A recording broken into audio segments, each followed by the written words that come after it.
So let me tell you what happened. My name's Daniel. I'm 23 years old. I was standing in the living room when the lawyer, Mr. Harris, calmly announced that the house legally belonged to me. I swear, the shock on my stepmother Claudia's face was almost priceless. Her flawless curls suddenly looked lifeless, and her steady, confident hands trembled. Her kids, Ryan 24 and Emily 21, exchanged nervous glances like their whole world had just collapsed, but none of this started that day. No, it all began months earlier. I was in my college dorm when my phone buzzed. Dad's name flashed across the screen. He usually called on weekends, so a Wednesday call was unusual. "Hey Dad," I said cheerfully, but his voice, it was strained. "Daniel, son, I need you to come home. We have to talk about something important." My stomach dropped. Exams were coming up, my schedule was packed, but the weight in his voice made me agree. "I can come in a week, Dad. Is that okay?" There was a pause, then a soft reply. "Yes, that's fine.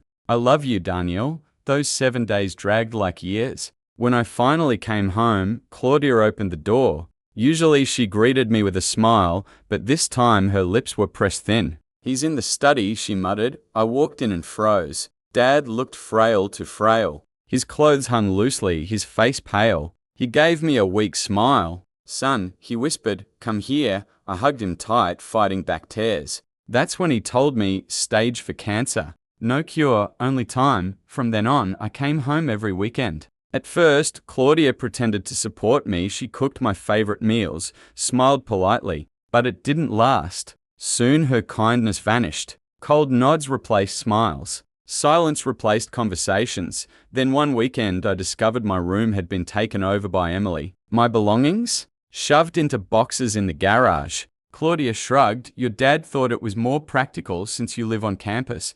Dad just looked down, too tired to argue. That was the first time I felt like a stranger in my own home. When Dad's health declined and he was hospitalized, Claudia even tried to block me from seeing him. But Aunt Margaret, his sister, stood up for me and made sure I got to be by his side. I spent hours holding his hand, listening to him talk softly about Mum and our old memories. One afternoon, I overheard Claudia on the phone. She was already planning renovations for her house. That's when I realized she thought everything would fall into her lap once Dad was gone, but she underestimated Dad and me when the will was read. Mr. Harris revealed the truth. The house had originally belonged to my late mother, and after her passing, the deed had been transferred directly to me. Claudia exploded. "This is outrageous. This house is mine." But the lawyer stayed calm, explaining the legal transfer. Ryan and Emily sat stunned. Claudia threatened lawsuits, but she had no case. The police were even called after she and her kids caused damage,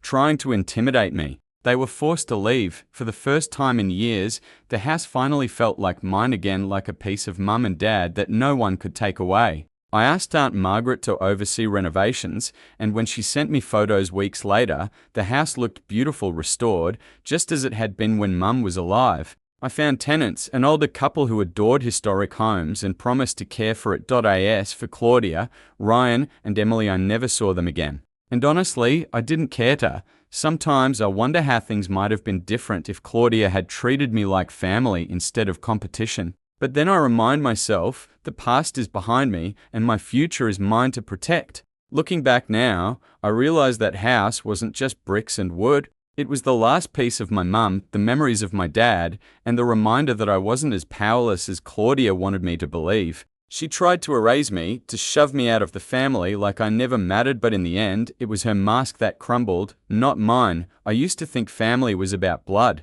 But that experience taught me something different. Family is about who actually stands by you. For me, that was Aunt Margaret, not Claudia, not Ryan, not Emily. And once I stopped trying to earn their approval, I finally felt free. Now, when I walk past that house, knowing it's safe, cared for, and no longer poisoned by greed, I don't feel bitterness. I feel peace. Because I learned the most important lesson of all, sometimes letting people reveal their true colors is the only way to win. So, let me ask you, have you ever had someone try to cut you out of what was rightfully yours? How did you handle it? Share your story in the comments, and don't forget to subscribe for more stories like this one. Thank you for listening to my story. Don't forget to subscribe. Also, write your opinion in the comments.